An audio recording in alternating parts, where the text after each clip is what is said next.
Welcome to the Yoga Studies Institute. My name's Lydia, and let's begin by breaking down the way we relate to our bodies. All around us, we are bombarded with messages of what we should be like, or what our bodies should look like, for better or worse. And most often, it's for worse. As yogis, we're in this world, but we're not really of this world.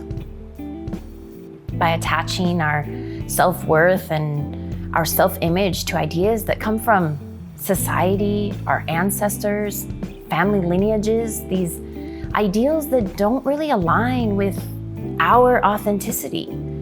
They're kind of outside of our own hearts, and they lead to, with almost a near certainty, that we develop an unhealthy relationship to our bodies. And the result is that we create an unhealthy body.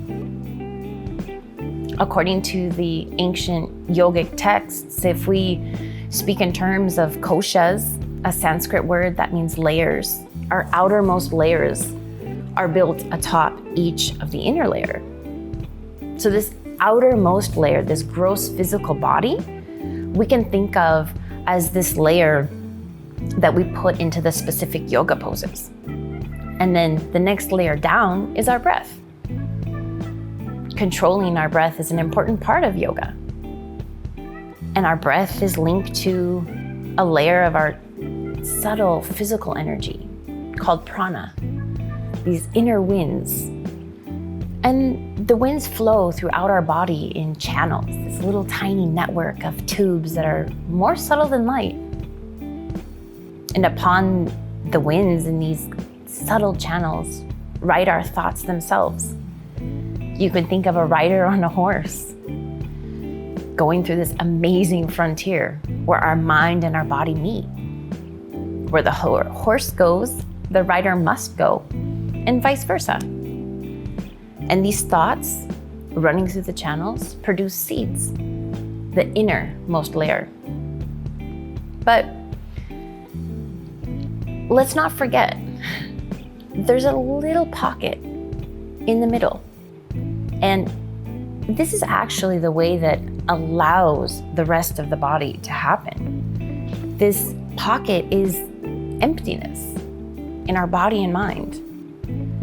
Now, you might go, what is emptiness?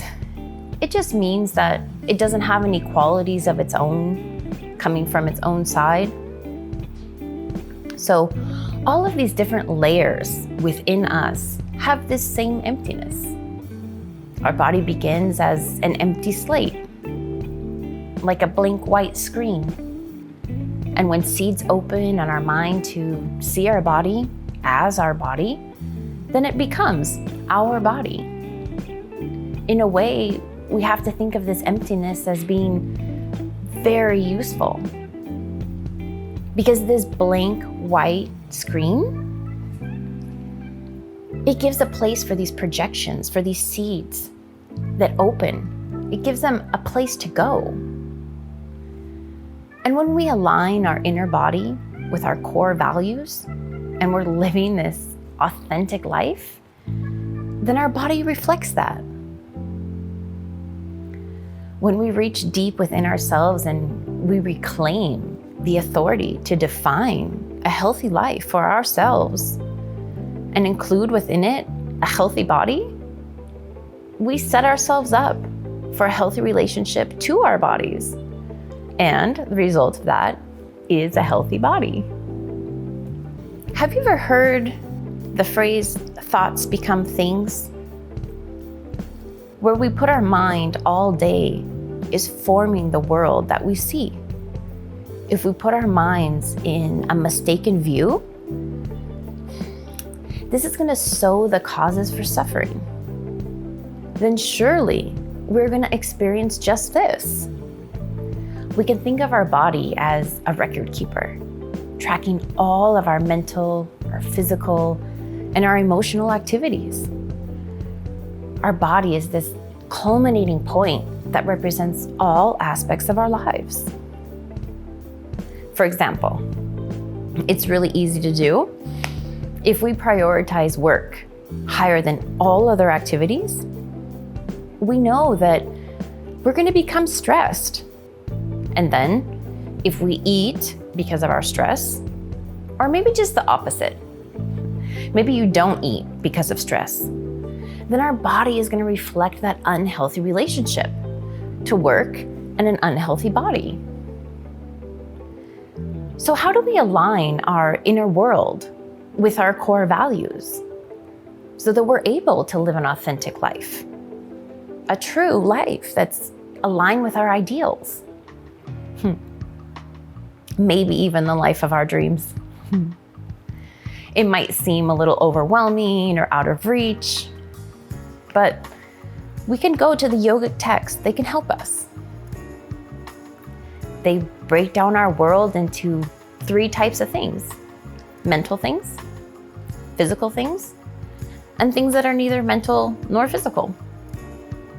When we compare our ability to change our mind, a mental thing, to our ability to change our body, a physical thing, we see very quickly that we can change our mind from minute to minute, but it's most times a lot slower to change our body. Changing our mind doesn't require physics, but changing our body, it does.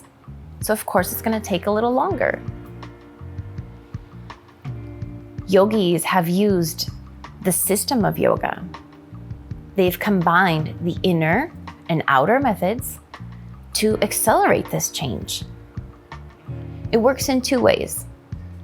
Some of us find it easier to change our bodies using outer methods like doing physical poses or asana as a way to change. And as a result of that, they change their mind. And others like to use inner methods like meditation and contemplation to change their minds. And as a result, change their body. What works best for me? Changing my body to change my mind, or changing my mind to change my body? The big question to ask yourself is not, what do I want my body to look like? The big question is, what do I want my life to look like? What's my best life?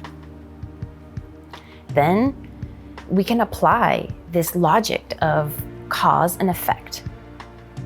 What's my body look like as a reflection of living my best life?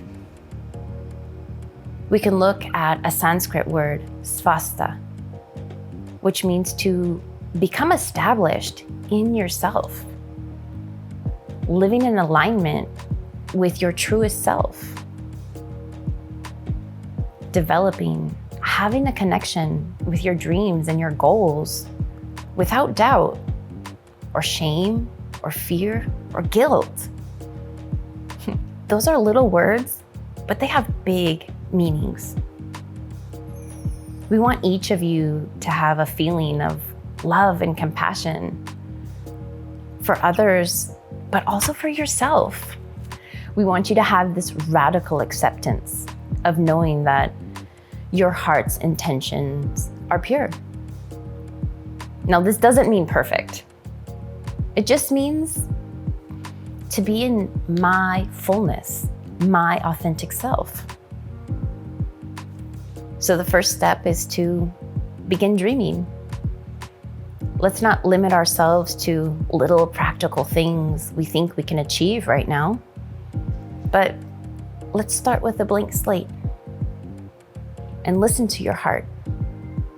What is it that your life yearns to be?